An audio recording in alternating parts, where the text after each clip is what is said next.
The JAM 2021 exam is around the corner. Are you looking for a way to test your preparation?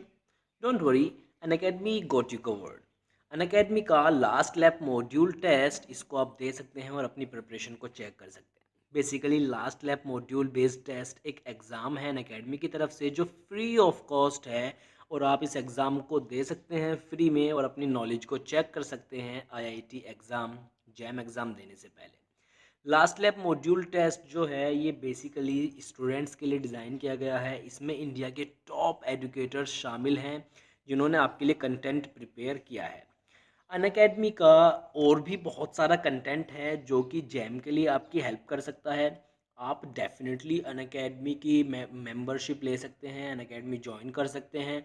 वहाँ पर आपको India के top educators के lectures देखने के लिए मिलेंगे, कंटेंट मिलेगा इंडिया के टॉप एजुकेटर्स द्वारा तैयार किया हुआ, और आप अपनी प्रिपरेशन को अप टू द मार्क्स कर सकते हैं और आपके लिए बहुत आसानी होगी घर बैठकर प्रिपरेशन करने में. तो अनअकैडमी एक अच्छा ऑप्शन है, डेफिनेटली आपको अनअकैडमी के लिए जाना चाहिए. लास्ट लैप मॉड्यूल टेस्ट जो है वो 5 दिसंबर को कंडक्ट कराया जाएगा सुबह 9 बजे से, तो आप इसको ज़रूर दें. डिस्क्रिप्शन में आपको लिंक मिलेगा, वहाँ से जाकर आप इस टेस्ट के लिए खुद को एनरोल कर सकते हैं. तो अभी इस वीडियो में हम बात करेंगे सिलेबस के बारे में जो कि जैम बायोटेक्नोलॉजी से रिलेटेड है. Hello everyone, my name is Farman Khan and today's video is all about the syllabus of Biotechnology JAM 2021. मतलब कि IIT JAM जो एग्ज़ाम होता है उसके लिए सिलेबस बायोटेक्नोलॉजी या फिर लाइफ साइंसेज एस्पिरेंट्स के लिए जितने भी इंपॉर्टेंट टॉपिक्स हैं आज इस वीडियो में बताएंगे. मैंने पिछला वीडियो बनाया था जिसमें बताया था बायोटेक्नोलॉजी के जो इंपॉर्टेंट टॉपिक्स थे, कितने पार्ट में उसको डिवाइड किया गया है, कितने सब्जेक्ट्स में डिवाइड किया गया है सिलेबस को, वो उन सब चीज़ों के बारे में हमने बात की थी. मैंने ये भी बताया था कि मेरा कैसा एक्सपीरियंस रहा था जब मैंने जैम एग्ज़ाम दिया था. तो आज लेकिन पिछले वीडियो में ना एक छोटी सी मिस्टेक कर दी थी मैंने, और वो ये कि मैं उस वीडियो में ये बताना भूल गया कि बायोलॉजी के साथ साथ इसके सिलेबस में केमिस्ट्री, मैथमेटिक्स और फिज़िक्स भी पूछी जाती है. तो आज इस वीडियो में हम इन्हीं सबको ये सारे टॉपिक्स कवर करेंगे कि कौन कौन सी चीज़ें हैं, कितने टॉपिक्स इंपॉर्टेंट हैं. चलिए शुरू करते हैं सबसे पहले केमिस्ट्री के साथ में. केमिस्ट्री में जो सबसे ज़्यादा इंपॉर्टेंट टॉपिक्स हैं, देखिए सबसे पहली बात तो ये है जो बायोलॉजी थी वो 10+2+3 लेवल यानी कि ग्रेजुएशन लेवल की आती है. बायोलॉजी से जो क्वेश्चंस आते हैं उसके बाद जो केमिस्ट्री इसमें पूछी जाती है बायोटेक्नोलॉजी वाले सब्जेक्ट में, पेपर में या फिर लाइफ साइंसेज में, वहाँ पर भी जो केमिस्ट्री है वो भी 10+2+3 यानी ग्रेजुएशन लेवल की केमिस्ट्री पूछी जाती है. तो ये एक मतलब थोड़ी टफ चीज़ है. अब मैं आप लोगों को डिमोटिवेट नहीं कर रहा, लेकिन अगर देखा जाए तो लाइफ साइंसेज स्टूडेंट्स के लिए कि जहाँ तो दूसरे सब्जेक्ट जैसे कि केमिस्ट्री है वहाँ पर सिर्फ physical, organic and inorganic chemistry आएगी एग्जाम में, लेकिन लाइफ साइंसेज वाले पोर्शन में क्या है, आपको बायोलॉजी, केमिस्ट्री, मैथमेटिक्स और फिजिक्स तीनों की तैयारी करनी पड़ेगी, तब जाके आप एग्ज़ाम क्लियर कर पाएंगे. चलिए केमिस्ट्री में जो सबसे ज़्यादा इंपॉर्टेंट टॉपिक है, सबसे पहली बात तो ये जो बेसिक केमिस्ट्री है जैसे कि पीरियोडिक टेबल हो गया या फिर आपका एटॉमिक नंबर्स हो गए, पीरियोडिक प्रॉपर्टीज़ हो गई और आपका नॉर्मल रिएक्शंस हो गए, कार्बन कंपाउंड हो गए, ये सब कुछ आपको ऐसे आनी चाहिए जैसे बचपन में कोई बच्चा ABCD याद करता है और वो फटाफट उन्हें सुनाता है, उस तरह से आपको ये सारी चीज़ें आनी चाहिए. इसके बाद ये तो 10th वाली बेसिक केमिस्ट्री हो गई. इसके बाद जब +2 की बात करते हैं, 12th क्लास में अगर आपने केमिस्ट्री पढ़ी है तो वो 12th क्लास तक की केमिस्ट्री आपको बहुत अच्छे से आनी चाहिए. उसमें कुछ कैसे टॉपिक्स हैं देखिए, जैसे कि एटॉमिक स्ट्रक्चर है, उससे रिलेटेड जितनी भी थ्योरीज़ हैं, एटॉमिक थ्योरीज़ हैं. उसके बाद में जो पीरियोडिक टेबल होती है उसमें जितने भी ब्लॉक्स होते हैं, ग्रुप्स होते हैं, पीरियड्स होते हैं, जितने भी होते हैं वो सब कुछ एकदम डीप में, ओवरव्यू नहीं डीप में वो सब चीज़ें आनी चाहिए आपको. उनकी प्रॉपर्टीज़ क्या हैं, उनका एटॉमिक नंबर क्या है, किससे क्या रिएक्ट करते हैं, किस तरह से वो बनते हैं, किस तरह के मतलब दूसरे मटेरियल के साथ कैसे रिएक्ट करते हैं, ये सारी चीज़ें आनी चाहिए. उसके बाद में कॉम्प्लेक्स फॉर्मेशन जिसमें कोऑर्डिनेशन कंपाउंड क्या होते हैं, कैसे इन सब चीज़, इनकी प्रॉपर्टीज़ क्या होती हैं, ये सब। तो उसके बाद में आपका और भी बहुत इंपॉर्टेंट चीज़ें हैं, जैसे कि chemical kinetics and zero, first, second and third order reactions.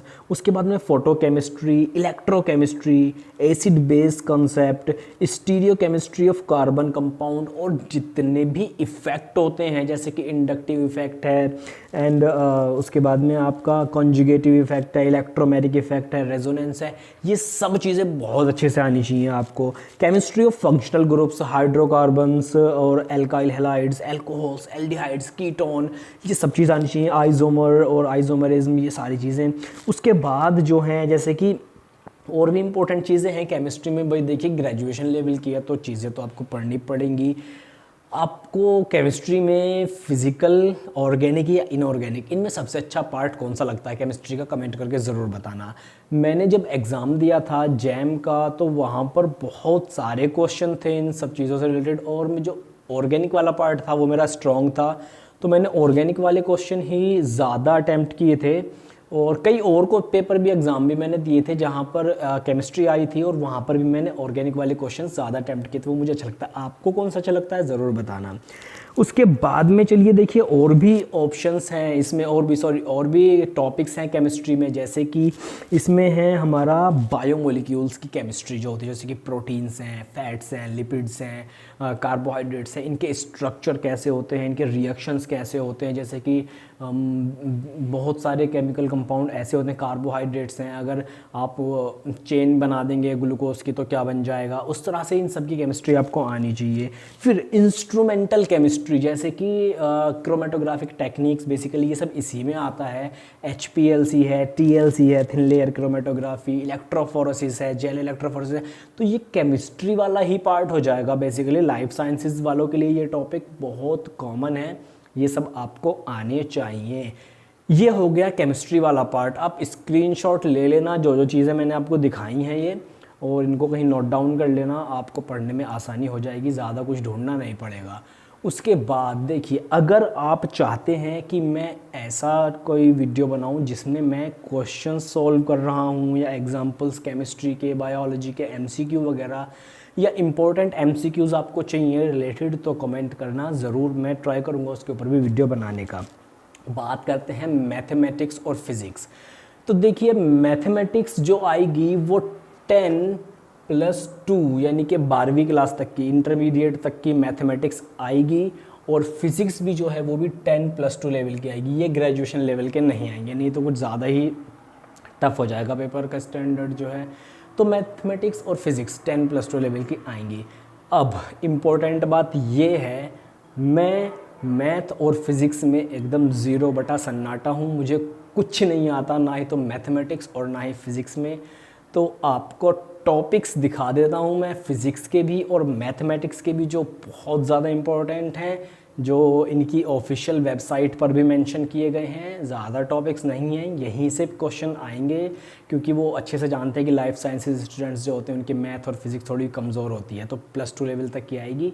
ये टॉपिक आपको दिख रहे हैं मैथमेटिक्स के, इनका स्क्रीनशॉट ले लीजिए और नोट कर लीजिए अपने नोटबुक में। और ये जो टॉपिक्स हैं ये फिज़िक्स के हैं, इनका स्क्रीनशॉट ले लीजिए और नोट कर लीजिए। फिर इनको आप डिस्कस कर सकते हैं अपने मैथमेटिक्स टीचर्स के साथ या फिज़िक्स वाले टीचर्स के साथ। तो और कोई क्वेरीज़ हों तो आप कमेंट ज़रूर करना, और मैं ट्राई करूँगा ज़रूर आपको रिप्लाई देने का। कोई भी क्वेरीज़ और डाउट्स हों ज़रूर बताना, ठीक है। तो मिलते हैं नेक्स्ट वीडियो में, आज के लिए इतना ही।